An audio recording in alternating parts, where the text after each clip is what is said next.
வகுப்பு படிக்கிறேன். நான் இப்பொழுது கல்வி கண் திறந்த காமராஜர் அவர்களை பற்றி பேசப் போகிறேன். காமராஜர் அவர்கள் 1903ஆம் ஆண்டு ஜூலை மாதம் 15ஆம் தேதி விருதுநகரில் பிறந்தார். இவருடைய பெற்றோர் குமாரசாமி மற்றும் சிவகாமி அம்மையார் ஆவார்.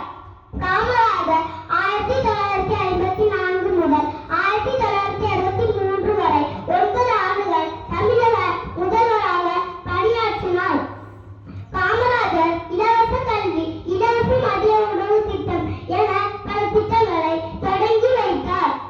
இதனால் கல்வி கண் திறந்த காமராஜர் என்று அழைக்கப்படுகிறது. தொழில்துறை, அணை கட்டுதல், மின் திட்டங்கள் போன்ற பல திட்டங்களை தொடங்கி தமிழகத்தை வளமாக்கினார். காமராஜர் 1975ஆம் ஆண்டு அக்டோபர் 2ஆம் தேதி மறைந்தார். நன்றி, வணக்கம்.